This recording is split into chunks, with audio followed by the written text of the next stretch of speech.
evening and welcome to 90 Minutes. I'm Simon Alamandi, and as ever, joining me on our weekly review of East Hart Sports is my good friend Pete Hill. Hello, mate. Did you have a nice weekend? Yeah, I had a lovely weekend up on the Norfolk coast, and probably glad I did with some of those results I saw over the weekend. But there you go, you can't win them all. And even I got a bit of sunshine and I was on the beach.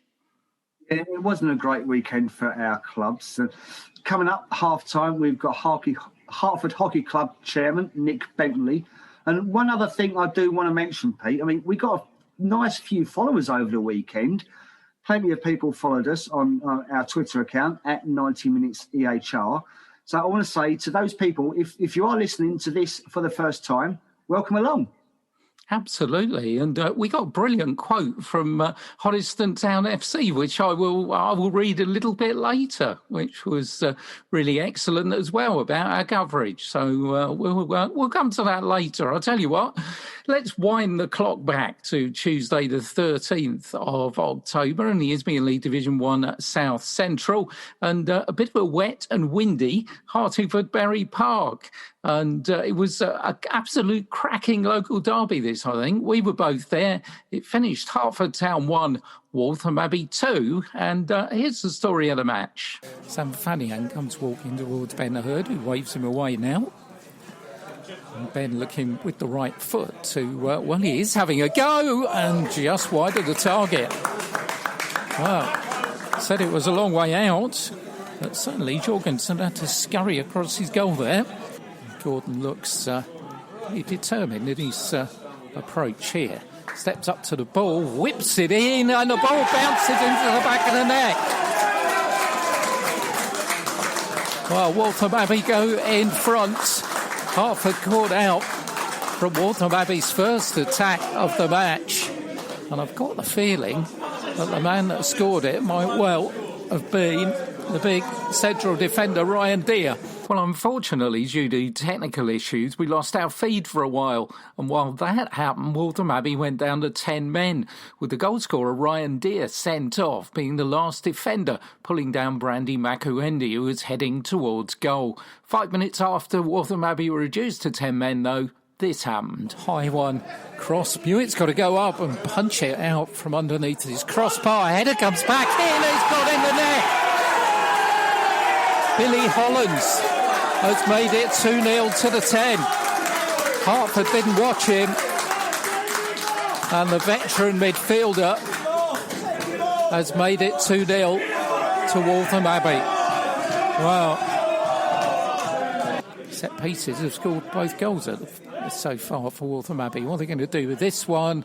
Header back in by Hallett. Up goes Hewitt. He hasn't got it at all. Shot comes in again from Billy Hollands and just over the top. Here's Jason Hallett. Hallett still going. Hallett fires in the shots. Just wide of the target. He's got Guyman making the run. He's got to stay on side. Delays finds Makuendi, and that's going to be the last of a first half here, which has seen Waltham Abbey be in command despite the fact being reduced to 10 men after 25 minutes when Ryan Deere was red carded.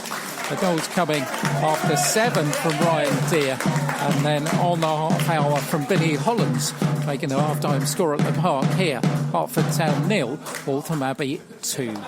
Next time they're here as Luke Guymer comes forward. Guymer puts it through. Paul Symes, it's in the back of the net. Hertford back in it. Paul Symes curls its first goal of the season past Jorgensen. Luke Guymer, the architect, and Hertford, as you can hear from the fans away to our left-hand side, are right back in the contest here. Hertford 1, Waltham Abbey 2. Pushes it through to Josh Bryant. Bryant's cross, not a bad one. Here's Kit Brown in the area. Kit Brown pulls it across. Here's Sam Fannian. Great save. Makuendi hit off the line. And in the end, it goes behind for a goal kick. Wow, Hertford had their chances there. Who's been kept out of the side, really, of the form of... Oh, here's Aaron Gordon. Got a break here. Aaron Gordon still going. Good save by Muir at the near post. Blocked here. The ball's still back across. Shot comes in, and another good save from Muir away from Douglas. Well, opportunities at either end. Makoendi chips it over on this side. Jagdev's got space again. Here is Jagdev, first time cross. Oh, Symes couldn't connect at the far post. It's got Jagdev again, providing the overlap. Jagdev's cross is a good one. Up goes Fanian. Oh, just wide of the target. Mackenzie's got it away from Harvey Gardner. Gardner back there, but it's 2 against 2 for a moment. Aaron Gordon's got acres of space on the right-hand side. Here comes Mewett. He's got to get the ball and does. Super challenge by Luke Mewett. That was one of those. He got his angles wrong, didn't get the ball, and he was off. As the ball threaded forward, Harvey Gardner, it's got to be the Hail Mary, surely. Gardner fought for Jagdev. Referee still looking at his watch. Jagdev coming forward, chips it forward for Fanian, lets it run. So Fanian and he's thumped clear in the end on this near side, and that is going to be the end of the action. Waltham Abbey fans celebrate. They've maintained their 100% record. They were reduced to 10 men after 25 minutes. Both goals for the Abbey came in the first half. Paul Symes gave Hertford hope in the second, and there's no doubt Ben Erdside had the chances to get something out of this one. In the end, though, they came up short. Waltham Abbey go top of the league. So, it's another one of those games, wasn't it? I mean, had the chances. I know they were playing against 10 men from the 25th minute, but from the Waltham Abbey supporters that said to us after the game how impressed they were with the football that Hertford were playing. Yeah, I mean, I know that's going to be no consolation to Ben, but it is nice to hear, those supporters, saying such things. And I mean, what a fantastic crowd, very vociferous from the Abbey fans. Loud Hertford fans, as we know, as always. And, for a Tuesday night, and it was a cold, wet and windy Tuesday night, a fantastic following for the game, Pete, wasn't it?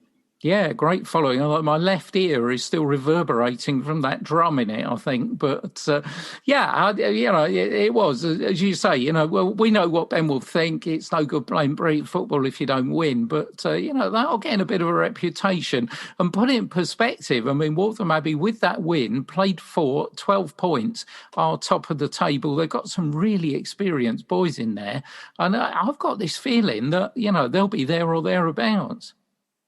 Oh yeah, definitely. I mean, they performed really well. We said last week about what a tough game it would be for Hertford, and they ran them all the way, though, didn't they?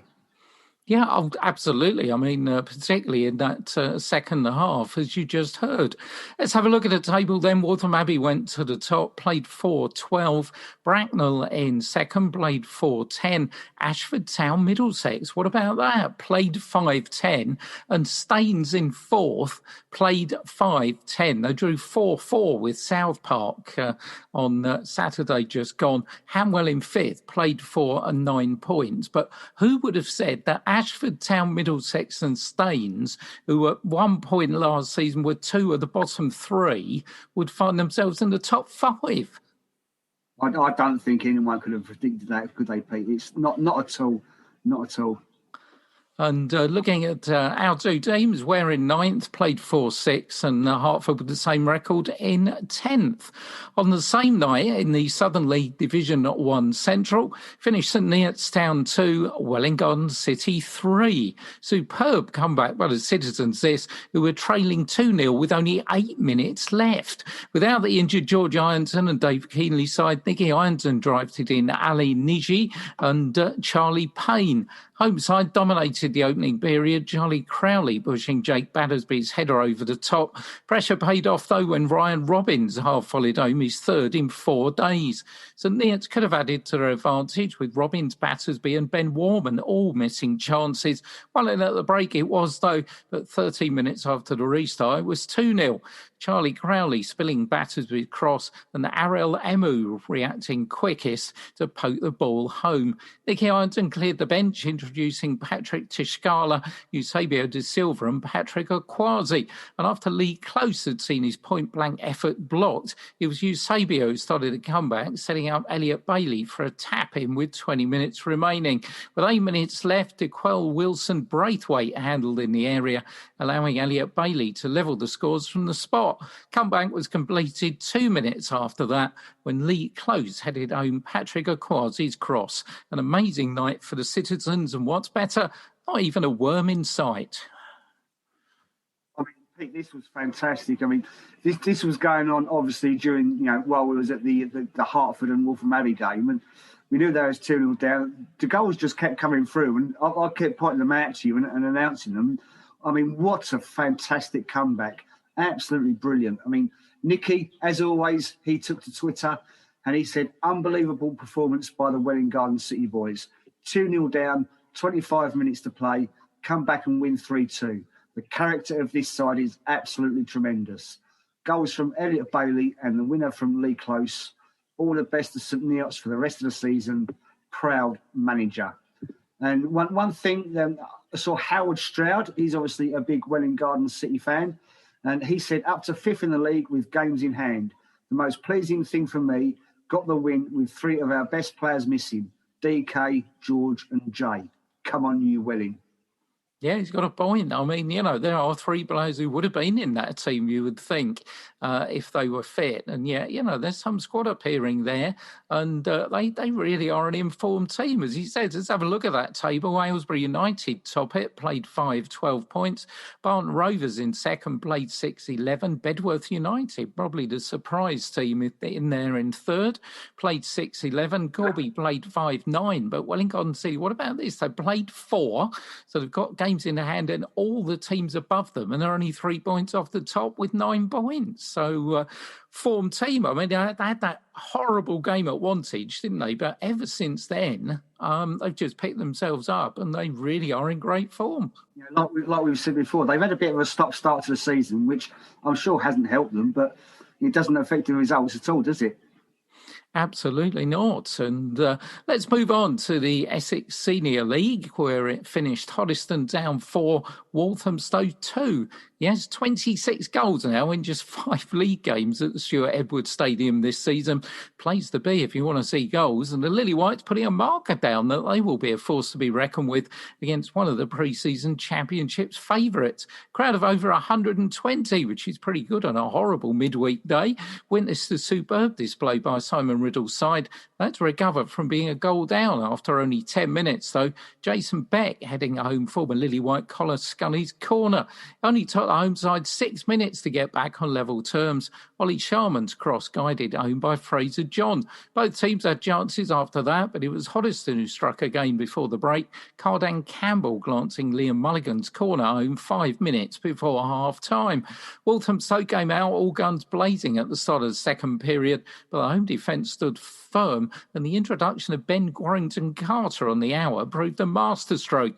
The substitute had been on the field 9 minutes when he slotted home a debut goal with the visiting bench screaming for offside. Cyrus Babai effectively sealed the 3 points 18 minutes from time, finishing off Liam Mulligan's perceptive pass, leaving Connor Scully's strike 3 minutes later as nothing more than a consolation for the visitors, who then went on to finish with 10 men after Jason Beck received a second yellow card.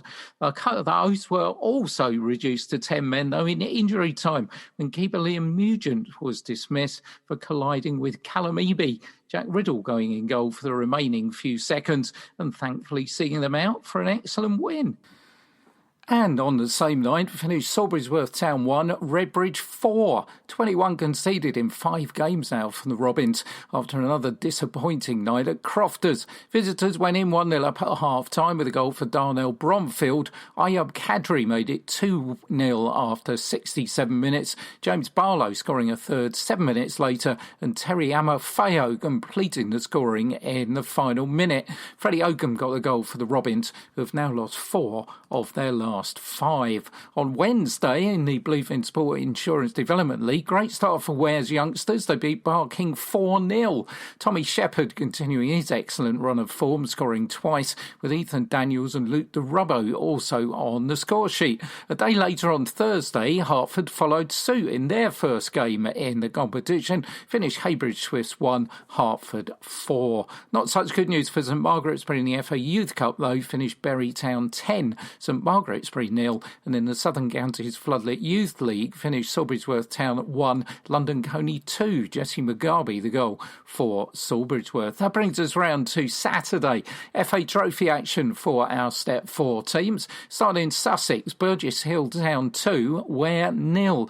Not a trip Paul Halsey will want to remember, as Ware crashed out of the competition, ending the game with only 9 men. More injury problems for the Blues going into the match, with Callum Kitchker out with a knee problem, meaning Ethan Gannon was drafted in to deputise. And despite the defeat, the teenager again did a lot to boost his growing reputation.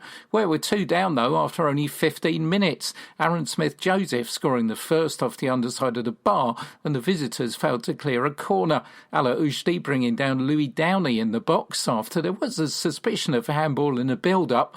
Jordan Nadozid giving Gannon no chance from the penalty spot. Liam Hope went off at half-time to be replaced by Tommy Wade, who earned an early caution for wrestling Nathan Cooper to the ground. Former AFC Wimbledon midfielder Chris Arthur came on for his Ware debut after 58 minutes, but within 2 minutes they were down to 10 men.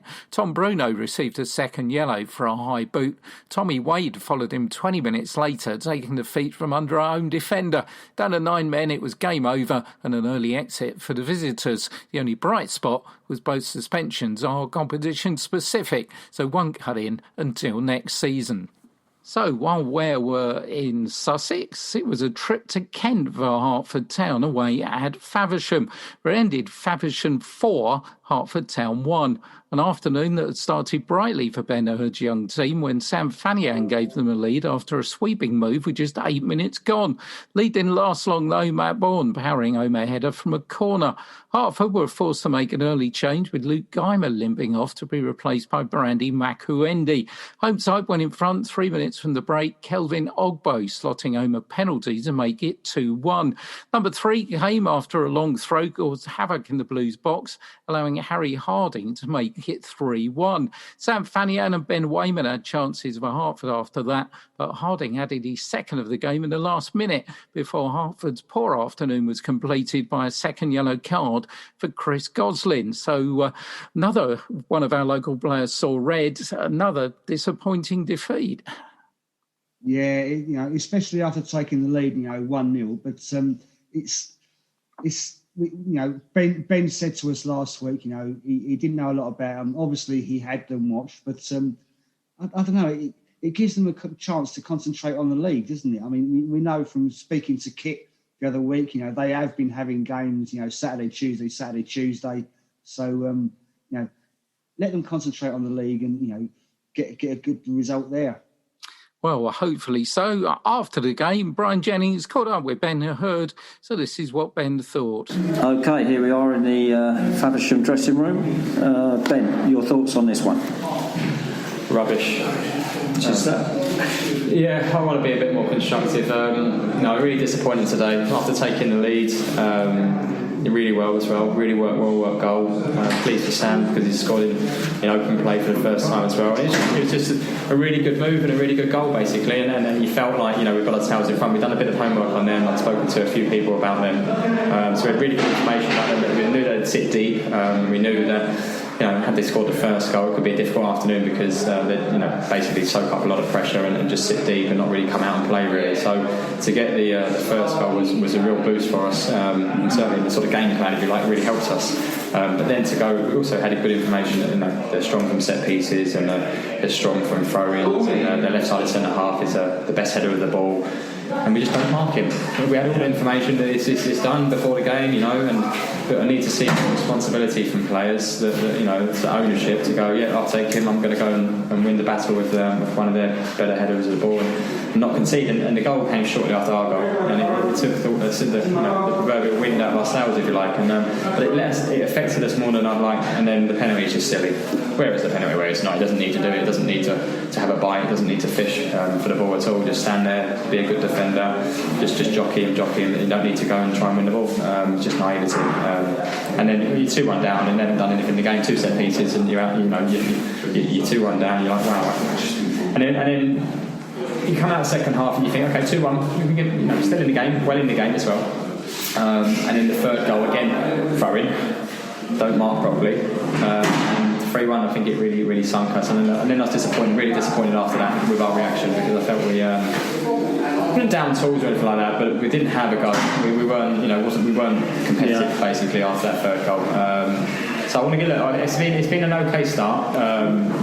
Feeling good, but today I think is a good reminder that you've done nothing in football, and it can really bite you in the bum. And if you think you're ahead of where you are, and you forget what you're good at, what got you into good positions previously, then it can really affect you. So for me, as a timely reminder that we've got to go back to what we were really good at, which is the fundamentals of anything: hard work, tenacity, aggression. Forget the football. That's the easy bit. It's the other side of the game. Second ball, winning things, wanting the ball as well, being brave off the ball to want to get on the ball. All those sort of fundamental things that we've been really good at. We lost on Tuesday night, for example, but really happy with the performance, to be honest with you. I thought we were really good. Many fans think this is the first dip from the start of the season. We've played really well up till today. Correct, I'd say it's a blip, and I said to the boys in there, we had a good chat, and I just said I don't want this to happen again, because I can take losing begrudgingly, but it's a manner of how you lose, and it's how you lose games, and today was a manner that I don't want to become accustomed to at all, and it's nothing that I'm familiar with in terms of not giving up, that's the wrong word, but going under. And we went under today for the last 40 minutes. Right, just changing games, big game for the club coming up Wednesday night. Yes, the Youth Cup, so obviously we've got Tuesday night against Westfield, but then we've got the Wednesday night game against Leiston at home in the FA Youth Cup. So again, this probably reiterates how I'm going to approach that game with these guys as well. They've got to be at it, just because they think nice plaudits and don't we play lovely football, blah blah blah blah. We're not. You don't get anywhere with that in terms of you can't believe your own press and your own hype. You've got to go back to you've got to be ruthless. To be honest with you, you've got to be really ruthless. And in this game, no one gives you anything, and you've got to go and take it. So it should be a good game for the young lads, but they've got to approach it in a much better manner than we've approached this game today. Excellent. Thanks, Ben. Appreciate your time. Cheers. Well, pretty direct as ever there from Ben, who certainly didn't like the performance. And, one of the things he picked up on is obviously, if you do have a team watch, then you know where the threats are going to come from. You've got to cover them. And unfortunately, they didn't do that. But we did have some success in the FA Trophy, where we were back down in Sussex, where it finished Haywards Heath 1, Welwyn Garden City 4. Citizens continued their excellent recent form and set a little bit of club history along the way as well. This was their first ever victory in the FA Trophy. Visitors were again missing the injured George Ironton, Dave Keenley side and Jay Rolfe. 3 changes to the Tuesday lineup with Eusebio da Silva, Patrick Okwasi and Robbie Buchanan all in from the start. It was our home side who spurned the chance to go ahead with only 5 minutes gone, but Charlie Crowley kept Tran West's penalty out, and 7 minutes later the visitors were in front. Ali Niji finishing from Robbie Buchanan's corner. Another set piece 4 minutes later led to number 2. Lee Close scoring his second of the week after Jesse Walklin's corner was dropped by our home keeper Mohamed Otoyo. The home side got themselves back into the match right on the stroke of half-time through Tran West. Haywards Heath had the best early chance of the second half, but Charlie Crowley saved well from Andrew Dowlerhouse. The game remained in the balance until the arrival of Jordan Kanoshi in the 78th minute. 8 minutes later, it was Kanoshi who booked the Citizens to their place in the next round, combining well with Patrick Tiscala before slotting the ball under the keeper for a 3-1 advantage. He then took advantage of a goalkeeping error to add number 4 right on time. Only worry for the visitors for the first half injury to Elliot Bailey, which hopefully won't add him to the increasingly long injury list. But as we were saying earlier, that injury list, well, it is quite long, but they're still winning. Yeah, I mean, fantastic. Another 4-1 win. And that surprised me. I didn't realise that was their first ever win in the FA Trophy. But as always, after a game, Nicky took to Twitter and he was honest as ever. And he said, a 4-1 win for the Welwyn Garden City boys today v Haywards Heath. But the scoreline flatters us. Nowhere near good enough, forgetting most of the basics that we demand. Goals by Ali, Lee Close and 2 great goals by Jordan Kanoshi. Good luck to Haywards Heath for the rest of the season. There was one other thing that I didn't notice, Pete. And this is on a little bit of a tangent, but Welwyn Garden City, they did, the club Twitter feed did tweet that they've got 2020-21 replica home shirts for sale. Limited numbers available, only £20. Please DM for information. And then Johnny Sexton, he replied to that and he said, I can wear one at home on Saturday. Well, we'll be there, so we'll make sure he does. But interesting. I mean, he's only the third time they've entered in the FA Trophy. They got out the first attempt on the previous two occasions. So, look forward to a good cup run, hopefully. Well, let's move on to the Essex Senior League. And you were at the Stuart Edwards Stadium at Lowfield on Saturday, but it finished Hoddesdon Town 0, Saffron Walden Town 4, and first time Hoddesdon have failed to score all season. Yeah. Typically, like we've said, Pete, they are the entertainers. I go along to watch them, and they failed to score. The game started out pretty even between the two sides. Both sides exchanging chances before the Bloods took the lead from a Gavin Cotton free kick after 17 minutes, when his shot low down to Liam Nugent's left to give them the lead. Hoddesdon top scorer Cyrus Babai then had an effort that glazed just over the bar, and the hosts were pressing hard for the equaliser. Then the visitors had another free kick, Scott Pedders this time on hand from just outside the area to double their lead. Hoddesdon was still pushing to find a way back into the game, but just minutes before half-time, it was yet another free kick that undone the Lily Whites, as Craig Calvert managed to poke home after Nugent parried the ball. Into the second half, and with Hoddesdon needed to find a goal to get back into the game, Saffron Walden managed to score from yet another set piece. The ball being sent high into the box, which Nugent punched out, only for it to find Cockman on the edge of the area, and he chipped it over the Hoddesdon defence and into the back of the net. Several substitutions followed for either side, but Hoddesdon couldn't find a way through, and their misery got even worse moments before the final whistle, when Ollie Sharman was shown a straight red card for something that occurred in the Hoddesdon penalty area from a Saffron Walden free kick. I didn't quite see what occurred, but I did hear a Saffron Walden player saying about his hair being pulled. And Pete, afterwards, I caught up with a very disappointed Simon Riddle. Simon, tough day today, 4-0, 3-0 down at half-time, and then they hit you straight away in the second half. Yeah, really tough today. Didn't think the referee done us any favours. No, he didn't. I think he sort of more or less admitted afterwards that, he made a couple of blunders for it. I didn't think we was playing too badly, if I'm being honest, but we were suckered by giving the free kicks away, and that we give three free kicks away and conceded 3 goals from them. Yeah. I mean, all the goals came from set pieces. Yeah. And that don't make things easy, but that can't be good for you from a management point of view. No, it's not. We know that one of them, the goalkeeper stopped, and the defenders didn't get there to do it. As I said, I thought a few of them were a little bit harsh, the free kicks, really. We've won the ball perfectly on 2 occasions. I think it was the first and second, we've both won the ball, and we was getting the ball away, and they weren't, to me, weren't free kicks. And as I said, he spoke to me afterwards, and I asked him about it, and he more or less said basically that on another day he wouldn't have given them, but it's cost us the game. We didn't play. I'm not blaming that though. We didn't play well enough as a team today. It's a bit like after the Lord Mayor's show, isn't it? Really? After Tuesday, Tuesday we were absolutely brilliant, and today we huffed and puffed, but we just didn't do enough today. Yeah, I mean on 90 minutes, myself and Pete, we have said you are the entertainers. Yeah. Your games, always plenty of goals. Yeah. I know you didn't get any today, but you're the entertainers of the league. Yeah, no, we are. We are at the moment. But the annoying thing is, we could have gone third today. Yeah. On our own, and we would have been sort of 2 points, looking at the results, Cockfoster losing, we would have been 2 points behind them.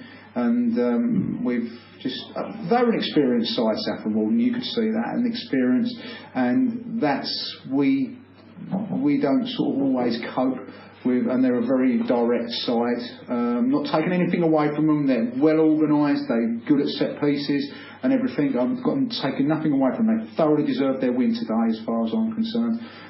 But we don't handle sides like that particularly well at times. You know, if sides want to come and play football against us, then we'll play football against them, and we're usually better at it. But the Essex Senior League is an unforgiving league, so it's just one of those things. And then red card right in the last minute. Red card right at the very end. I didn't really see what happened. I didn't know. You know, it was in the penalty box. Didn't really see it, but that will cost us. Obviously, Ollie now will miss 3 games. But as I said, the disappointing thing is having such a good result Tuesday.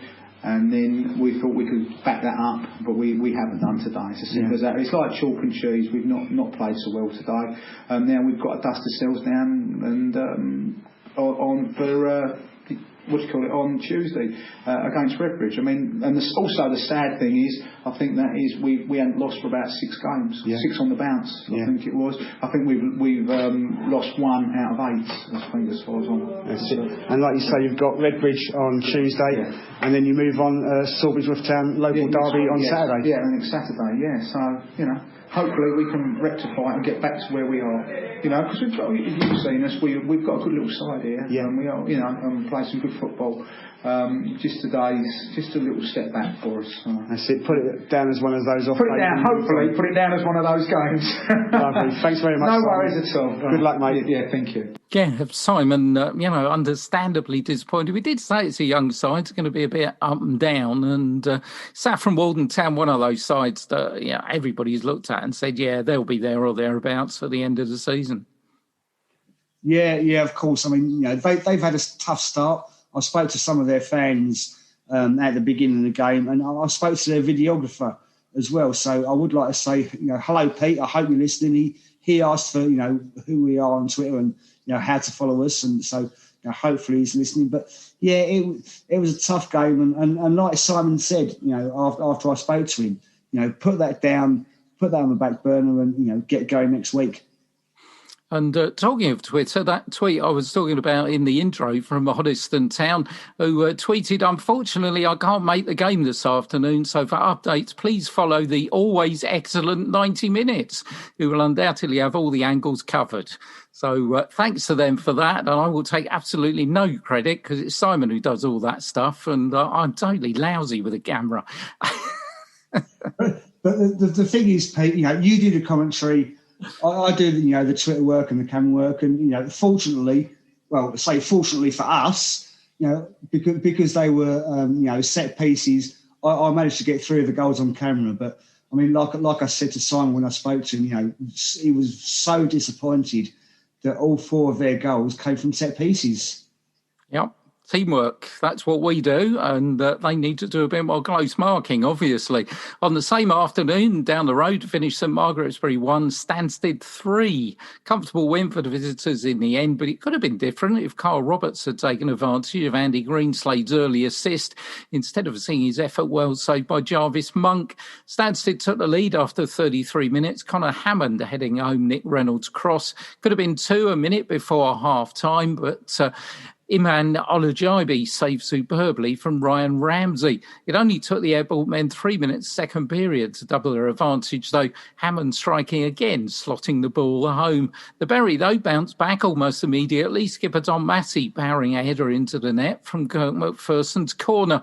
Visitors still looked the brighter after that, but it took them until the 82nd minute to score number 3. Substitute Michael Solarco taking advantage of a slip by Olajibi to roll the ball into an empty net. So disappointing for St Margaret's-Bury, but the fixtures haven't helped them out. I mean, they've got Walthamstow coming up next, which means they will have had 3 games against top 5 opponents. Yeah, I mean, we know, we've said about, teams getting a difficult run of fixtures beforehand. And I guess that, Rayers set the team a target, take X amount of points from these 3 games, these 4 games, etc., or from the next month, and he's going to reassess from there. But hopefully, they can get back getting some results rather soon. Absolutely. Talking of Walthamstow, well, it finished Walthamstow 7, Sawbridgeworth Town 0. Yep, that's 28 in 6 matches now conceded by the Robins since they lost to #United on the 26th of September. Walthamstow no doubt got a rocket from manager Max Mitchell after the midweek defeat at Hoddesdon and took it out on the out-of-form visitors. Home side had bagged the points by half-time when they were 5-0 up.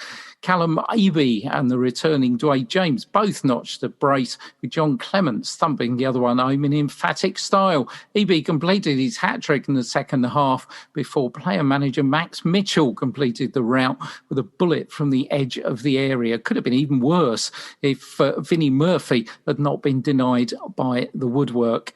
We said it about Sawbridgeworth earlier. I don't know what else you can say here. 28 conceded in 6 matches. Yeah, I know. And they've got a minus 17 goal difference now from their 9 league games. I mean, like you said there, Dwayne James, he's come back to Walthamstow. That's going to be a massive signing for them. We know they struggled at the start of the season. Before Saturday, he had got 64 goals for them from 60 games. So, I mean, that shows what an influential signing he is for them. Yeah, most definitely. Let's have a look at the top of the table. #United are on top, played 8, 21 points. They won the big clash at the top on Saturday, winning 2-1 at Cockfosters, who remain second, played 8, 19 points. Stansted are up to third, played 8, 16. Walthamstow up to fourth, played 8, 15. And Hadley, whose game against Southend Manor was postponed, played 6, 15 in fifth place. Hoddesdon are ninth, played 8, 13. Sawbridgeworth 13. Played 9, 8, and St Margaret's-Bury 14th, played 7, 6. Bottom 2 look like this. 17th, Clapton, played 8, 4 points, lost 2-1 at home to Redbridge. And Woodford Town, no points for them from their 8 games. They also lost 2-1 away at Takeley. So let's dot the I's and cross the T's on the rest of Saturday's football programme. In the Hart Senior County League Premier Division, finished Belstone 4, Hoddesdon Town Reserves 1, Bush Hill Rangers 0, Sandridge Rovers 3, Hertford United Reserves 1, Ware Sports 3. Royston Reserves head the table, played 18 points despite losing 4-1 at home to second place Wingate Finchley Development, who trailed them by 1 point, having one game fewer. Belstone third, played 6, 15 points, Bush Hill Rangers 5th, Ware Sports 8th. Division 1 finished Evergreen 0, Buntingford Town 1, Wheathampton Wanderers 0, Standard and Buckridge 2. Standard and Buckridge continue to be unbeaten in the league. Jordan Gutteridge and Adam Lawton were on target for them. Top of the table, Oracle Components played 6, 15 points. Hatfield United played 6, 14 in second. Standard and Buckridge, as I say, still unbeaten in 6. In Division 2, finished Ware Sports Reserves 1, Broxpool Badgers 7. Dalton Fenton with the goal for Ware Sports Reserves, who had Will Musgrave red-carded after only 35 minutes. Top of the table, Hemel Hempstead Rovers played 5-13 from Hadley Saturday Vets, played 6-13. Into the Hertford and District League Premier Division, Bengio Trinity 1, Mill Lane 4. MKS Carpentry 1, Westmill 1. Tom Payne for the Mill, and a good win for Allenbury Sports. Finished Stopfold Junior Town 0, Allenbury's 1. Top of the table, Mill Lane played 5, 13 points. Second, Westmill played 4, 10 points. 2 of those meet, as we will tell you in our fixture preview this coming Saturday. In the Charlie Smith Cup, finished Mangrove 0, Shearing 2. This looked like a good game to be at. Watton at Stone 5, into Hoddesdon 4. Nathan Hall, Nathan Beckett, Lee Mason, Max Sanders and Adam Mason for Watton. Hat-trick for Archie Wolfe for into Hoddesdon and Louis Short getting the other goal. Watton now face Shearing at home in the quarter-finals. Well, topping that was Bullies Crusaders 6, Stopfold Junior Town Reserves 5, Anman Islam, Alvin Joseph, and then 2 for Dean Richard and 2 for Charlie Wall for the Crusaders, who are away to Hertford Heath A in the quarterfinals. And in the other match played in the Charlie Smith Cup, finished Much Hadham 0, Bengio Trinity Vets 1, Vets away to Buffs FC in the next round. In Division 1, good win this for Hertford Heath Reserves, finished Nazing 1, Hertford Heath Reserve 7. Billy Banks got 2, Mark Kozrowski got 2, Gojo Breff got 2, and Scully with the other goal. In the table, Shearing top, played 4, unbeaten with 12 points. Buffs FC second, played 3-9, also unbeaten. Hertford Heath Reserves up the third, played 4-9 points. Division 2 finished Greenbury United 1, Buntingford Wanderers 1, Louis McPherson with a goal for the Wanderers, and Waltham Abbey A 3, Hertford Heath A 0. Waltham Abbey A still at the table, played 5-13 from Bengio Trinity Vet, played 4-10.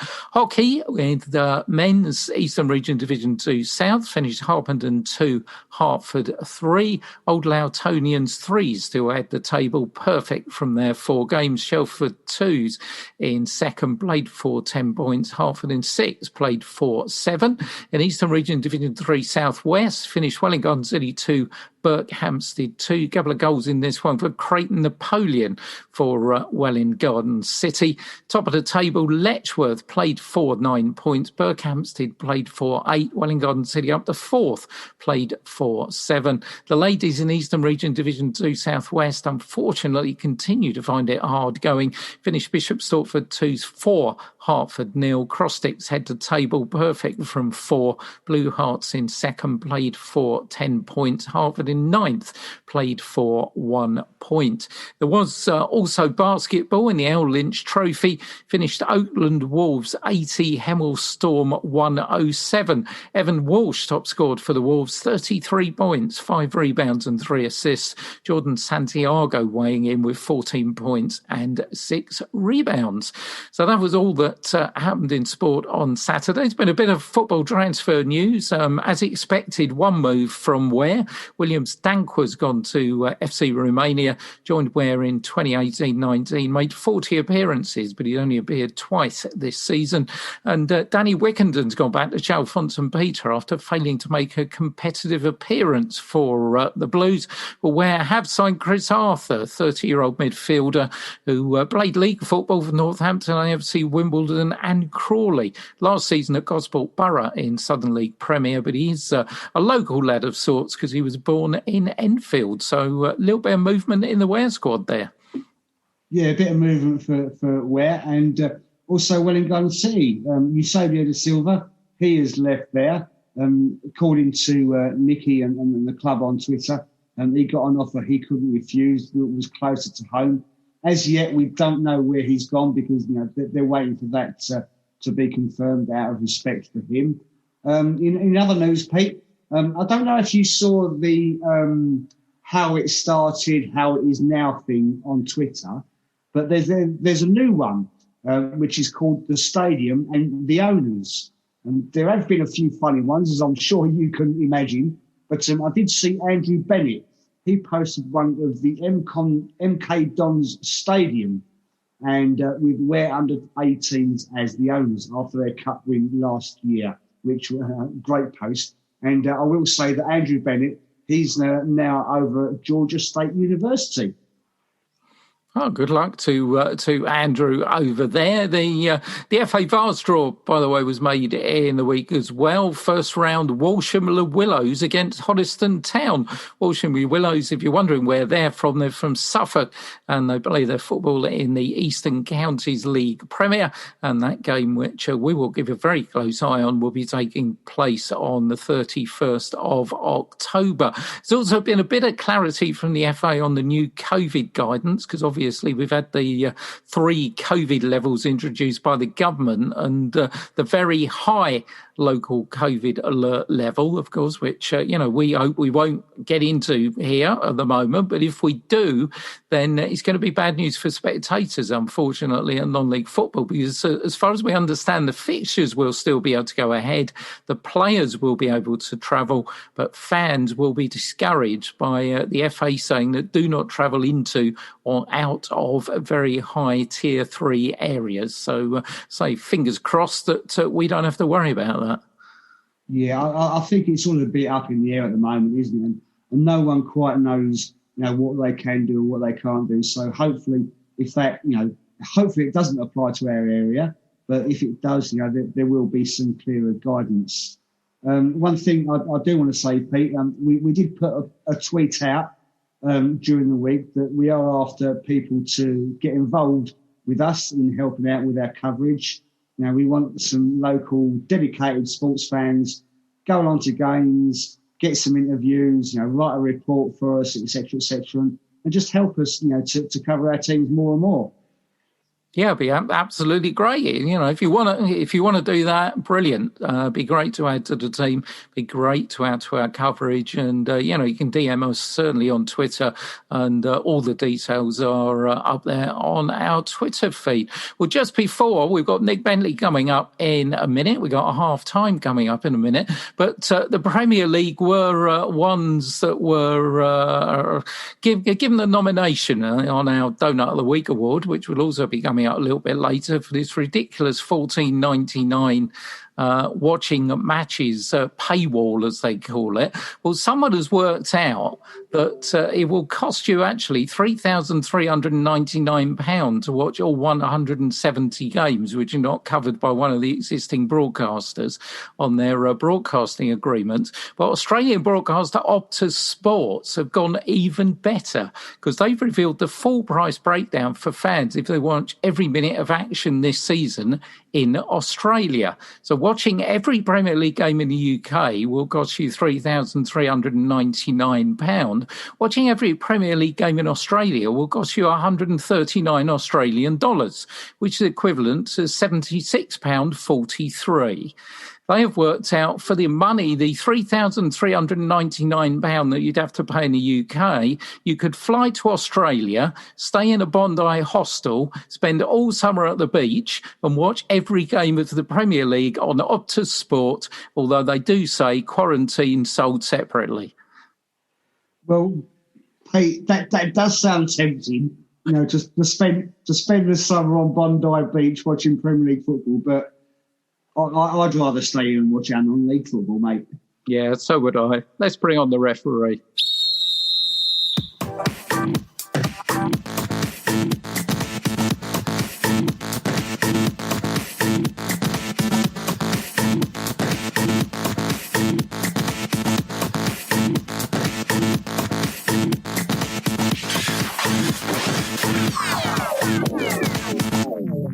Right, welcome back from that break, and we are joined by our guest, Nik Bentley. Nik, thanks very much for joining us. You're our first hockey guest. You're the chairman of Hertford Hockey Club. We did actually have Baz Wilkins on our Christmas special last year, but you're the first regular guest that we've had on, so thanks for being here. That's okay. Pleasure to be on. Now, I first crossed paths with you a few weeks ago at Hertford Town, which was a pre-season friendly for them. I overheard you speaking with Colin Hay, knowing that you had sent a message asking us how to, you know, get a bit more involved and get a little bit more exposure for the hockey club, and here we are. Okay. So, I mean, the mayor was there as well, wasn't he? Yeah. And from what I understood from, you know, the chat that we had, part of the reason for you being there was to kind of try and build a relationship between yourselves and the football club, being that, you know, you can support each other and, you know, help, you know, get a few crowds, a little bit of exposure. I mean, how important is it to clubs from, you know, from an area to all club together and help each other out? If I'm honest about it, I think it's really important. I think we all the clubs, whether it's the football club, whether it's some of the junior football clubs that are running the area, whether it's rugby, whether it's the cricket, it doesn't really matter what it is. I think we probably all suffer from our own issues, etc. And I think there's probably quite a big argument. And speaking to Colin and the mayor, they were very much in agreement that we should probably talk to each other a bit more and hopefully help each other out in the long term, and maybe we can find a way of improving things, whether it's I mean, I think probably the biggest issue for most clubs in this area is usually around facilities, especially the smaller clubs. I mean, the football club are lucky that they've obviously got their own ground, etc., but I'm sure they'll admit it's in a little bit of disrepair and stuff, and finding money to build or refresh these sort of facilities is really, really difficult, especially in the climate we find us at the moment. Yeah. So, is there an argument for, clubs trying to work together? I mean, a great example is we share our pitch. I mean, as much as we get quite a bit of use out of it, especially at the weekends, we share it with 2 or 3 youth football teams. I know by speaking to them that they're crying out for more AstroTurf pitches, for example, in the area, because there is, as much as there's 3 or 4 of them, they're all completely full already. So, but it comes down to finding it one the land, and I hate to say it, 2 the money, to try and build these facilities to help the clubs, which whatever they are, to better provide what they want to provide. We struggle massively, and we've been hit quite hard by the fact that we can't use pitches at the private schools and stuff at the moment because of the COVID situation, and we don't know when that's going to change at the moment. And some of the football clubs are in the same boat. So a lot of people are suffering from the fact that Haileybury shut to outside hire. So we can't get on there, and not going to get on there before January, if then. Yeah, I mean, I know, you play your games up at Simon Ball. Yeah. You say about, Haileybury and, the private schools. Beforehand, the girls' team that I coach, we was training up at Haileybury. We've had to switch to Simon Ball because, they're not hiring out their facilities. And like you say, all these teams, they're trying to find all these spaces to train and to play their games and stuff like that.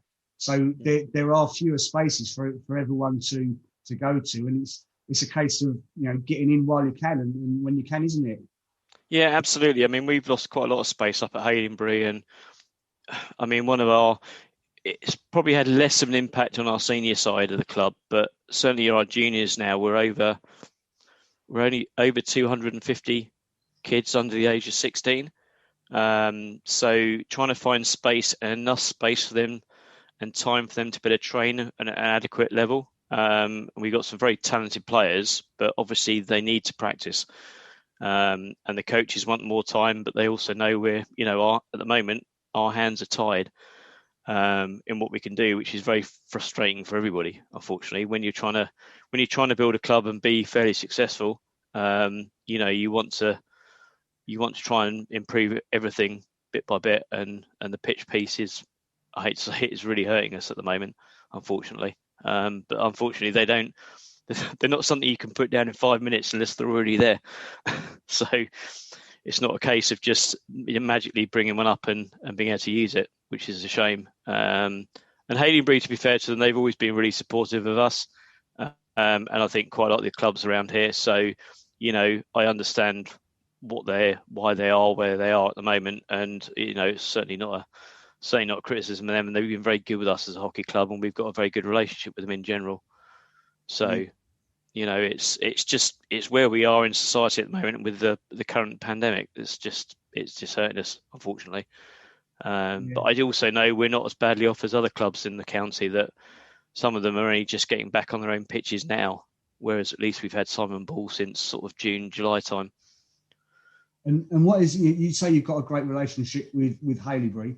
What about Simon Ball? I'm guessing obviously you've got a great relationship with them as well. Yeah, we do. I mean, we helped them put that pitch down. It's around 20 years ago now, and did quite a lot of the work behind it. So we do. I know they're trying to change how they probably do things going forward, and want to maybe, knowing the pressures on clubs having less space. I think they're looking to kind of honour their long-standing customers as such, and the affiliated clubs, just because they feel they probably owe them a little bit more. Than ones that are just private hires that are coming on a little bit more ad hoc. So they're kind of changing the way they do things. We've spoken to them about what is there potentially an option of a second pitch, and for them at the moment it's not a priority, unfortunately. They're looking at they want to do a new sports hall instead, which is fine. They've got their own priorities, I get that, but as a club that could also be an advantage to us in the long term, because if it's big enough for indoor hockey, we could play indoor hockey in it as well, which they hadn't thought of until I spoke to them about it. So, I said we were happy to help them with the project if that was a possibility, because then it's a benefit for all of us. And with the indoor hockey, is that different to the outdoor field hockey? Yeah, massively. It's a very, very fast game. It's played on a pitch that's probably about the same size as a basketball court. Right. And the ball never arguably goes out of play. It's a very fast-paced game. Our juniors have done very well over the last few years. We use a facility up at Haileybury again. We won one of the national competitions last year playing indoor. So it's very different to the outdoor game, but it also helps the outdoor game quite considerably with your close skills and stuff. So for the juniors to learn it at a young age is really, really useful for them in their development. So again, that's because of Haileybury being shut. It's another thing that's unfortunately been taken away from us in the short term, but something we're keen to build. With the comparison to, like I say, if I say outdoor hockey and indoor hockey, would a fair comparison be something like football compared to futsal? Probably not really. I mean, the rules are fairly similar. There's usually just a few things that change on it. The general concept of the game is very similar. There's just little simple changes where you can't lift the ball, except from a short corner, and you can't hit the ball, whereas you can hit the ball in an outdoor game. So it's little tweaks to the rules rather than a completely different game. But it does advocate very good close control and good skills on the ball. So and because you're playing on a hard floor with a round ball, the ball obviously moves incredibly quickly. So it's very, very fast game, and it's great to watch. Really great to watch, and kids love it. And because it is so fast. It's not something our seniors have ever really taken up, but I believe the girls are potentially interested in doing it when we can do it again. So because they believe it can help them develop as a team as well. So yeah. I mentioned earlier about building relationships. Obviously, I know, like we said, you was down at Hertford Town for the football. Are you looking to build something with the rugby club and the cricket club? Because you share the clubhouse with the cricket club as well, don't you? Yeah, we do, and we've actually probably had a close link with the cricket club we've had in quite a while now. I think they've realised that we've changed the club in what we're doing and what we're trying to achieve. We're actually working on a project with them at the moment to redevelop the clubhouse.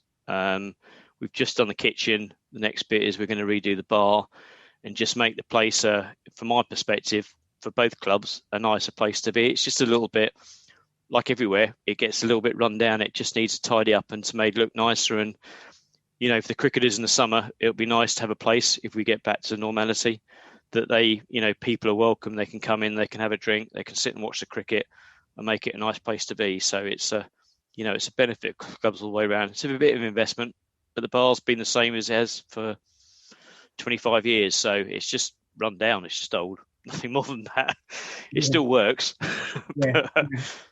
It just makes it a nice place to be, and it's a little bit out of the way up there, so it's quite nice and discreet. So it's quite a nice place to be up there. Nice setting up there, and not too far from the centre of town. That's it. And if like you say, if it's a nicer place to be, I guess after a game, it might encourage people to stay a bit longer and spend a couple of quid behind the bar, which helps everyone out.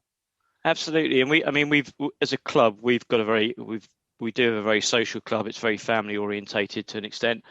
COVID, unfortunately, again, I hate to keep bringing it up, but it is the pandemic does hurt us for people coming up there and staying up there like we used to.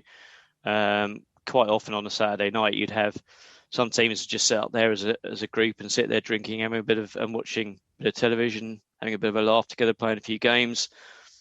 And it'd be just quite nice, and they just keeps the bar ticking over and brings some money in. And then a lot of club members used to have parties up there and stuff, so it worked really well. But unfortunately, obviously, can't do it at the moment. So we have to find other ways of bringing money in, which so far seems to be working. But it's tough because the money isn't necessarily there like it used to be. So we've had to come a little bit more creative about how we do it. Yeah. I mean, we know you've got, several teams up at the club, men's, women's, youth. You mentioned earlier that you had over 250 under 16s players at the club. But how many teams and players do you have overall across the whole spectrum? I think we're around about 450 playing members, I think, now. across all sections of the club. So, like we said, there's over 250 in the junior section, and there's the best part of 100 odd within men's and ladies section. So we run six men's side on Saturday and 4 ladies sides at the moment. And the junior sections, so when they play at a really young age group, they only play 7-a-side hockey on half a pitch. It's only when they get to 14 and 16 they play 11-a-side. But most certainly all the girls groups, probably from under 10s upwards, have got the best part of 30 plus in their squads. So we're able to get 2 or 3 teams out in some age groups, which is quite incredible for a club of our size. We are probably now one of the biggest junior sections in the county, and that's come through, general progression, a lot of hard work from volunteers, bringing in the right kind of. We have a director of hockey, Adam Price, who's come in, and he plays hockey at the more or less the highest level in the country up at Cambridge, but he come and coaches our juniors. He's a former member of the club when he was a youngster, and he's come in and he's just said, our junior section's great. He said there's so much talent there, it's brilliant. He said he loves working with them and they all want to work and learn with him, which is really nice to see. With the juniors, yeah. I'm guessing they're just from the local schools around the area, and they want to they'll play it at school and then they want to find a club and then they come across you, is it? Or yeah, it's a little bit of both really. So unfortunately, hockey is a little bit, I hate to say, a little bit like rugby, or less so like rugby, but hockey is very much played in the private schools and pretty much nowhere else. Not many of the state schools play hockey. So yes, we do have hockey players that come from state schools, but they were usually with us originally, and we kind of picked them up at a very early age. They tried it out and have carried on playing. And that's where we try and get our players in, is we take them as young as 6 or 7. And try and get them hooked at that point in time, and then we kind of get them from the junior schools rather than the secondary schools in Hertford. But we do get kids from secondary school a bit more. I know we get a few more from Simon Ball now than we used to, but we've got a lot of Haileybury kids that play for us, for example. Few from St Edmunds College as well in Ware, and Presdale's is very good for the girls as well. Right. But if you look at, we have very few at Richard Hale as an example, because they're much more football and rugby orientated. So it's difficult to find them, but we like to think we're doing the right things, so we attract people for the right reasons. And it's like any sport, if you're successful, then people are interested in it, aren't they? Yeah, that's it. And then talking about attracting people, half term you've got a hockey camp which is open to all skill levels, isn't it? From beginners to experienced players. So, do you get a lot of interest in that? We do. I think we've the guy who's organised it this time around. He messaged me today. Actually, he said we're practically full on all 3 days now. Probably helped by the fact people aren't going away. I suspect. So they're trying to get rid of their kids for a few days, I suspect. But it is. But it's generally filled with kids from our club, which is great because it means they want to just play more hockey. They want to do something. So, which is good. But we've got kids coming from other places as well. And even if they've not played the sport before, hopefully they'll come and they'll enjoy it and they'll want to carry it on. We're very much a club that, as much as I want the club to be successful across all areas, we regard it as being very inclusive. We don't want to think that actually if you're not a particularly strong hockey player that we're not interested in you, because we want to have all ages and abilities, because the idea is to get people playing the sport, not just trying to get the best people into the club, because sometimes they aren't always the best people to have in the club because they're not part of the fabric and understand how it all works. And they come along when you're doing well and then they disappear when you're not doing very well. And we always attract that sort, unfortunately, but we want people to come to the club for the right reasons, because it gets for a better atmosphere in the club as a whole. With the senior sides, the men's and the women's, are there a lot of players there that have come through the junior section at all? Yeah, so the ladies section, especially if you look at you look at the first team now.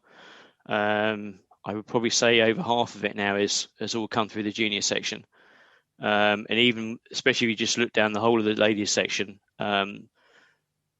there's a lot of girls there that have all come through the section, and there's more coming. Like I said, we've got 45 kids in our under 14 girls now, and once they hit the age of 13, they can play senior hockey if we regard them as being good enough. So if you think of half of that 45 being good enough, you're talking about 20 odd kids coming through. Mm-hmm. I mean, that women's first team is a very young team anyway, isn't it? Yeah, it is, and it's same all the way down. I watched our ladies fours on Saturday, and there was probably 2 or 3 players over the age of 20 in it, and the rest of them were probably under 15. Yeah. But it's great. I mean, it bodes well for the future, the fact we're producing these players, and that hopefully they'll stay and develop and help us as a club build for a good stable future. And we know we've got lots coming through, so it's not a kind of a one-off, which can happen sometimes. It's a bit of a trail of good players coming through, more so on the girls' side than the boys' side, funnily enough. Yeah. I mean, when we first started following the hockey, we did notice the women's side first of all, especially for their weekly donut awards, and which we have adopted ourselves. And you did joke to me when I met you the other week that they should have copyrighted it. So it's a bit of a trick, haven't they? Yeah. No, and it's great. I mean, as a club, we want to get noticed. I mean, give you a bit of background for me. I've been in Hertford for 10 years now, and I actually played at St Albans when I first came and moved to Hertford, because I didn't even know there was a club here, and it was about 5 minutes down the road from me. Right.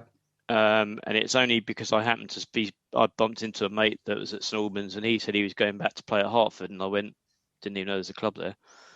And he kind of brought me across, and there's a few of us come across from St Albans that had played at Hertford previously. So it's kind of built that way a little bit, and people have come back and stayed because it's, as I said before, it's that nice sort of friendly family atmosphere that you get in the club, that you feel like you're part of something, and it's not just you as an adult, it's your family are welcome and your kids are welcome, and it comes across as being a nice place to be. Yeah. So how did you say you came across 10 years ago, you was playing, how did you fall into the role of chairman? It's a good question. I was probably only in the club for about a year, and we organised, he was our current men's first team coach. Actually, he's now he runs a charity organisation called Hockey for Heroes, which is similar. It's attached to Help for Heroes. Right. He's an ex-forces guy, and he basically started the charity up around raising money for ex-forces guys that came back with injuries of various different types. And his name is Joel Forrester. He started up this charity, and basically what they did, I think the first time they did it was they went around the country and they played, what was it? I think it was 30 or 40 games in about 15 days.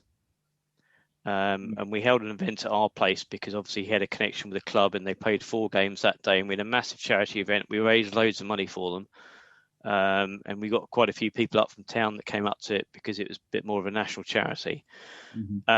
And from that point, I was, because I'd organised it and arranged all that, certain people in the club thought that, having spent time at bigger clubs, etc., that I was the right person to try and take the club forward and build it. Because they knew from my experience in other clubs what I'd learned, what I thought was right or wrong way to build a club, and touch wood, so far it seems to have worked. It's never been perfect. I've never tried to change anything too quickly because I don't think that ever works. Mm-hmm. You've just tried to change the fabric little by little just to build it up and just make it bigger and stronger than what it is, and it seems to be working, touch wood. But I'm very keen that we don't lose the family side of the club, because I think that's massively key. My old club where I grew up in Lewis is like that, and I can still go back there now and have a beer with the old boys that were there 30 years ago, and I think that's a great place to be as a club as a whole. So if you can keep that, I think that's more important than anything else, any short-term success. Yeah, I think like we said earlier, you've got that social aspect which helps bring more money into the club, so that is an important side. One thing I do want to talk about, a lot of people, generally aren't aware of, hockey taking place. Obviously, it's not on the telly at all. People can't access it. The only time they can is when it's on in the Olympics. Correct. I mean, do you think you get an unfair, amount of exposure at all? Do you think there should be more on, maybe Sky Sports or something like that? Well, BT Sport have actually started showing more hockey now, but again, the problem obviously is that you've got to pay for it. Yeah. So unless you have BT Sport, you're not going to get any exposure to it. And like you say, it only appears when the Olympics is on, and it only appears if I hate to say it, also if we're doing well. Because then they start to focus on those sports in the Olympics. Yeah, it does. I mean, it's really difficult, isn't it? I mean, football gets massive exposure, and there's loads and loads of money in it. I enjoy my football, but I also there's so much of it I think is very wrong at the moment, the way it's been run. But it gets so much exposure, even above the likes of rugby and everything else. It's it's in your face the whole time, isn't it? Whether it's in the media or whether it's on television. And it is difficult for sports like ours. I mean, you can think of other sports as well, probably like, netball and things like that are growing sports, but the lack of TV coverage that they get is few and far between, and it makes it very difficult to kind of build that reputation locally, or anywhere. If you go to most places, most people don't even know. If you say you play hockey, people are usually quite surprised. Still, even though a lot of clubs are massive. St Albans, where I played before, I think they have 17, 18 senior sides on a Saturday, for example. Yeah. And there's a lot of clubs like that in the country, but it's also very much a southern-based sport. Hopefully, there's nobody from the north listening to this, but it is. They will probably agree with me. But it's always been predominantly sort of Midlands downwards is where all the strong clubs are. London always used to be an attraction, so there's 2 or 3 very strong clubs in London. But the southern, there's not an awful lot of hockey up north. There's not like there is down here, or not the concentration of hockey clubs. I know when I was in London, there's loads. You could have 3 or 4 clubs in a 5 or 6 mile radius, and they'd all have 15, 16 plus teams each. So it depends where you are, but the southern side of the south of England seems to be predominantly where the sport's played. I don't know there's any particular reason for that. I think it's just the way it is. I guess the same way rugby league's played up north. That's what I was thinking. Yeah. I mean, we've covered the weekend's results in the first half of the show. Yeah. But I mean, let's come to the weekend. So on Saturday, men's firsts, they're sitting mid-table in Division 2 South. Good win at the weekend. Is there any sort of expectation of where they might be at the end of the season? I think I think we had expectations at the beginning of the season. I think unfortunately with the ladies, losing 2 or 3 fairly key players has not helped them. We hope to be doing better than we were, but it was always, considering they've just gone up, it was a bit more of a consolidation piece. The men, very difficult. I think if they're at full strength, they're probably a very good side. I think they're suffering a little bit. It's a little bit of I hate to say, a little bit of an aging team to a certain extent. So they do suffer a little bit from injuries and stuff, etc. They were a little bit lighter players on Saturday, unfortunately, but they still managed to win. But it's a fairly tough league that they're in and fairly difficult to get out of. They've been 4th the last 2 years, having beaten the teams that ended up getting promoted. So, it's fairly tight. Would we like them to go? Would we like them to go up? Yeah, we'd love them to. Whether they can or not, I think it's going to be quite tough because it's a tough league to get out of. And they're restructuring. So if we got promoted, I think inadvertently we might jump a league, which should help the club quite materially. But whether we've quite got the strength to do it, I'm not sure at the moment. But you don't know. Anything can happen at the moment. And like we say, I mean, further down the club, certainly on the men's section, all the teams, 2s, 3s, 5s and 6s are all having really good seasons. I think they're all close to the top of their leagues. So it's good if the first team don't go up, that the other teams are pushing up their leagues to get closer to them, so the gap's not so big. Ladies, ones and twos have struggled a little bit. Threes are doing very well. Fours are picking up slowly, but they're getting there as well with a bit more of with the youngsters coming through and getting better each game they play in. So it's good. And the junior section's, well, doing well like it does every year. I hate to say it. But it's great to see, we're beating some really big clubs with junior sections, and and some of them, funny enough, don't particularly like getting beaten by clubs like Hertford because they think they should be beating them. It's a bit of a funny scenario, but it's quite nice for us to be little old Hertford are turning over some of the bigger clubs that are around. That's it. So, no, I understand. Pete, was there anything you wanted to come in and ask Nick about? Yeah, I just wanted to go back on sort of point that you made a little bit earlier, Nick, is how you maintain that balance between success for the first teams in the club, which I guess will get you noticed more, but also keep that family feel and the whole thing together. Yeah, it's really difficult. It is really difficult. On one hand, I kind of think, well, are there players I could potentially that I might know that might want to come and join the club? Could I persuade them potentially? But would they be happy if they came here and dropped down maybe 2 or 3 levels to help push us back up again? A lot of the time it depends on people's appetite of what they want to do and where they are in probably their playing career. If you find somebody that's maybe played at the highest level but's, let's say, in their 30s, you might find it's a different challenge then to drop down a couple of leagues and come and play for a smaller club and help them progress. That's how some teams at the top now have done it. There are clubs, I hate to say it, that have bought players in. Some of the big National League clubs there is a lot of money being thrown around by people, by, I hate to say it, rich chairmen. But same as football, unfortunately, to a certain extent. But I know friends of mine that played at the top level that have been paid quite a lot of money to play at the top level. As much as it's a job. It's not just turning up on a Saturday. So it is difficult. It's getting people, but I don't think that's the right reason to go and play for a club that they're paying you silly money to go and play for you, because your heart's never in it, in my book. Not really. So, I mean, a good example is our director of hockey. He plays at National League level, just one level below the top division. He's ummed and ahed about coming back, but he said he's not quite ready to drop down that much yet, but he will. He said he'll come back one day when he's ready. And I've said to him, well, you've got to come back when you're ready, because if you come back too early and don't enjoy it and etc., you'll be the one that's upset more than we will be. So it is difficult. It's finding the right people that have got the appetite to drop down and want to help you kind of, what's the word I'm looking for?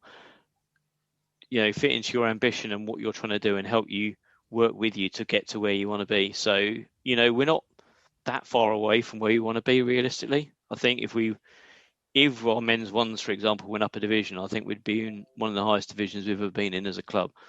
So that's kind of one ambition ticked off.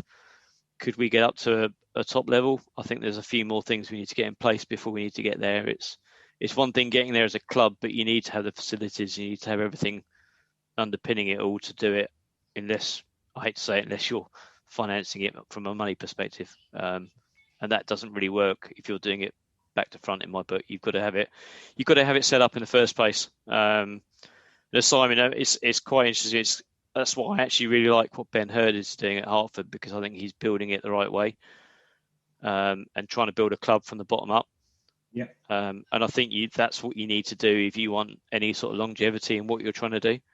If you don't do it top down and it doesn't work, you end up in a place where you've got nothing underneath the top teams, and you don't survive as a club.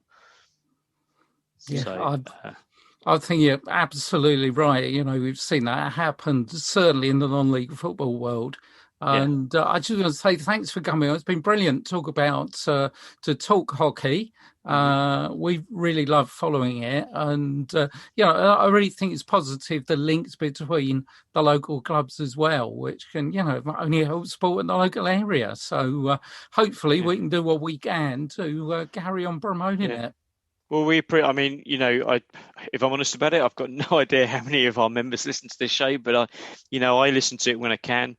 And it's great to hear that our club gets mentioned on it, I think, because it's only a little thing, but these little snippets of promotion of our club, even the results being sent out, just means people potentially know we exist. Yeah. Whereas, like I said before, I didn't know for 2 or 3 years when I lived in Hertford that the club was even here. So, it's a good way. The local paper, I hate to say it, is dreadful, so we don't get anything out of that. So we have to find other ways to make sure that people know that we're around. And touch wood, to date, we seem to be fairly good at it. So we just got to keep it going. Absolutely. And thanks very much for keeping it going. And of course, thank you for giving us the donut, for which we will be forever grateful. So thanks for joining us, Nick. It's been a pleasure. That's right. Yeah, likewise. Thank you very much.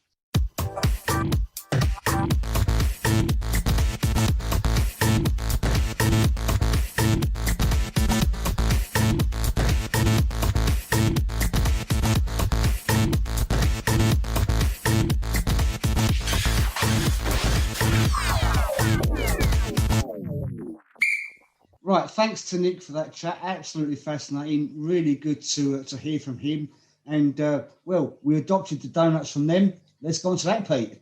This is East Herts Radio, 90 Minutes, Donut of the Week.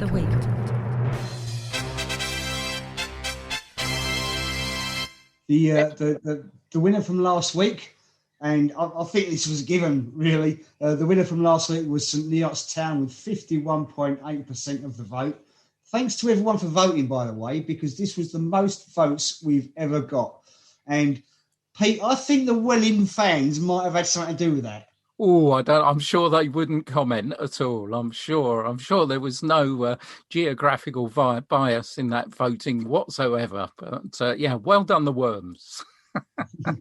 I'm going to go first for this week, and I'm going to nominate Her Majesty's government, Pete, because they let 2,000 people into the London Palladium for a talk by Arsene Wenger, and nothing against him, but they won't consider letting in fans to step 2 and above. Now, I know it's tough, but then someone came out and they said about people using public transport and eating venues, is a case for not letting fans in. How did everyone get to the Palladium? Because I'll tell you what, I bet they didn't drive or walk from their house. Yeah, I'll tell you, it's a bit of a long way from here, isn't it? I wouldn't fancy walking that. So, it's crazy, isn't it? Because, it's just people in a confined space and all this. We know all this stuff, don't we? Whereas football grounds are not confined spaces. They're out on the open air. So, very strange. But, okay, from HM government, we're going to go to the LA Lakers basketball team's bus driver after he left guard Quinn Cook at the Bubble Arena after the Lakers had secured their record-equaling 17th NBA championship last week.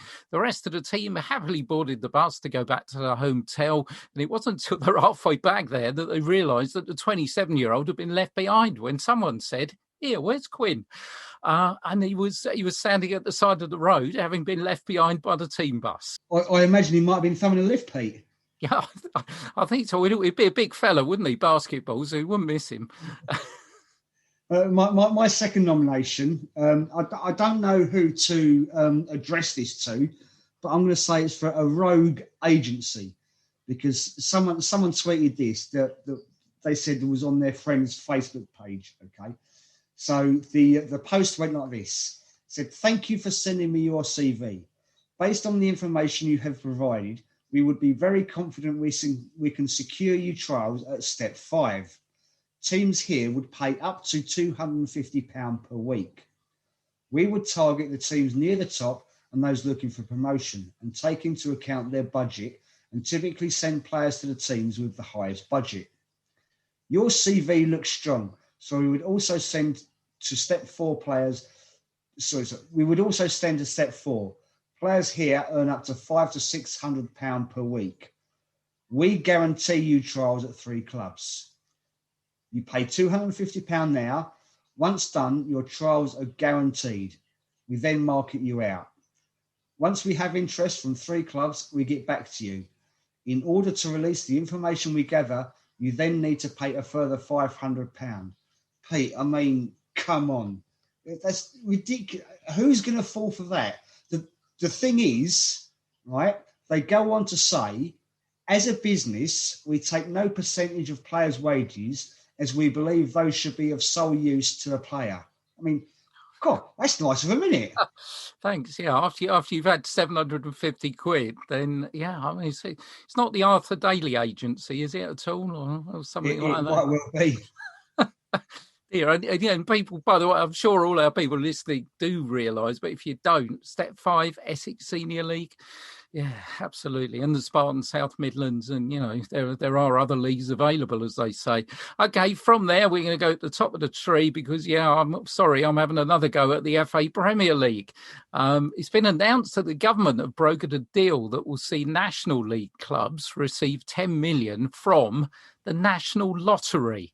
66 clubs will benefit, which is great. But why are the Premier League not involved with this? After their offer to the EFL in the week was turned down and ended up being opposed by the government, the FA, and also some of the clubs who proposed it in the first place. I mean, what is that all about? And why is lottery money, which would surely be better off going to the NHS in the time of a world pandemic, why are the FA Premier League just not providing money for grassroots football and non-league football?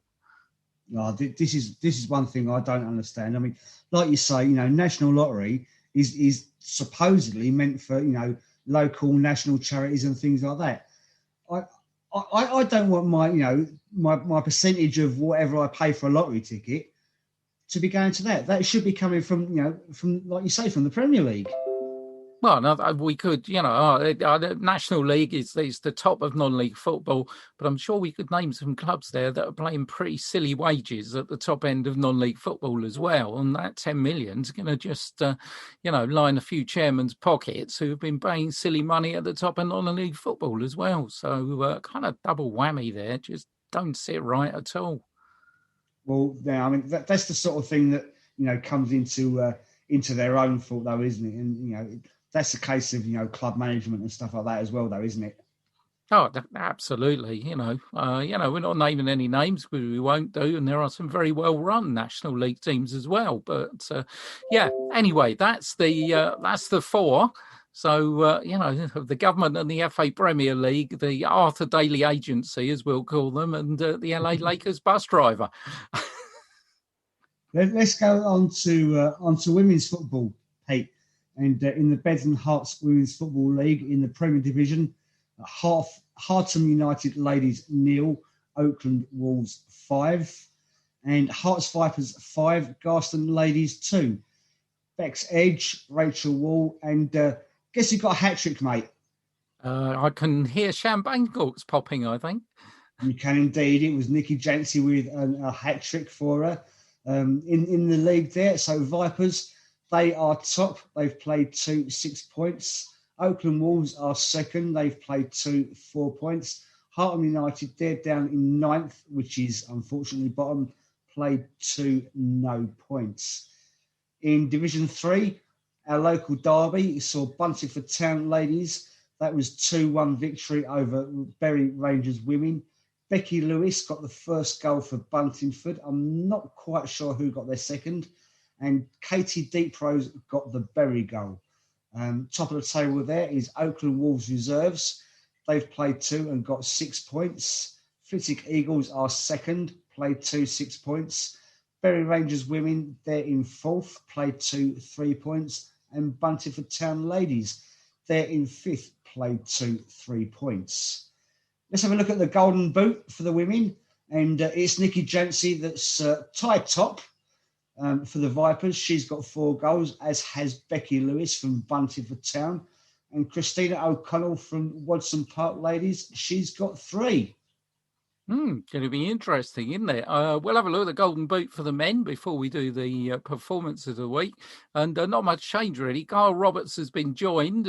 Carl Roberts of St Margaret's has been joined at the top on 7 by Cyrus Babai, with Louis Debnam and Callum Falk of Westmill, neither of whom scored this weekend just gone, in joint third place on 6 goals. Well, performance of the week. Well, there was some good ways. It's disappointing for our top level clubs in the FA Trophy, apart from, of course, Welwyn Garden City. Hertford Heath, of course, their reserves, 7-1 winners at Nating, really good performance. But really, Welwyn Garden City go back to St Neots after all the controversy of the previous week. They find themselves 2-1 down with only 8 minutes left, and they come away with all 3 points after a 3-2 win. Yeah, fantastic. And like you say, 2-1 down, 8 minutes to go, 2-0 down, 25 minutes to go, and come back, 3-2 victory. And I think there's just desserts for St Neots, isn't it, Pete? Oh, I think just desserts from St Neots. And, that's the first time we've seen the proud manager tweet from Nicky Ironton as well. So, I think that really confirms it was the performance of the week. Yeah, definitely. So congratulations to Welwyn Garden City for that. On to the individual. And let's pop some champagne corks, Pete, because I think I'm going to give this to Nicky Jancy. Hearts Vipers. They were in Division 3 of the Beds and Hearts Women's Football League last season. They've restructured it into 4 divisions. They've moved up to the Premier Division. They get a 5-2 victory. They've got a 100% record after 2 games. And Nicky pops up with yet another hat-trick. Can't be bad, can it? Pops up with another hat-trick and the first bottle of champagne of the new season. So congratulations, Nicky. You are our individual performance of the week. You say about that bottle of champagne. I would like to say that Hearts Vipers, they did tag us in a tweet, and I know this is radio, so we can't use visual. They tagged us in a tweet saying, "Do you think we should install one of these?"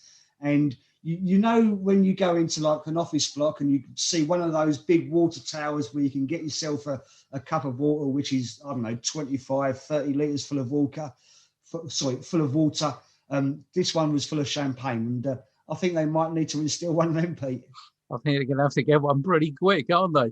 Right, let's have a look, see what sporting action is coming up for us in the coming week. Starting off tomorrow night in the Isthmian League Division 1 South Central. We will be at Watson Park, 90 Minutes Live. We'll have full live commentary on Ware against Barking. Ware needing to get back to winning ways there. Hertford Town in action as well. They travel to Westfield. Full programme in the Essex Senior League. Hoddesdon down at home to Redbridge. St Margaret's against Walthamstow, continuing that run of really difficult fixtures. And Sawbridgeworth Town against Sporting Bengal United. And moving on to Wednesday, Southern Counties Floodlit Youth League, London Coney against Sawbridgeworth Town. Then on Thursday, a really big night in the FA Youth Cup, Hertford Town at home to Leiston and Leatherhead at home to Ware. Now, interesting draws in the next round and really incentive for our young teams. Hertford win, then they go to MK Dons. If Ware win, they go to Gillingham. So that's going to be interesting. Good luck to both those teams in the FA Youth Cup. Next Saturday in the Isthmian League Division 1 South Central, Chertsey against Hertford. South Park against Ware.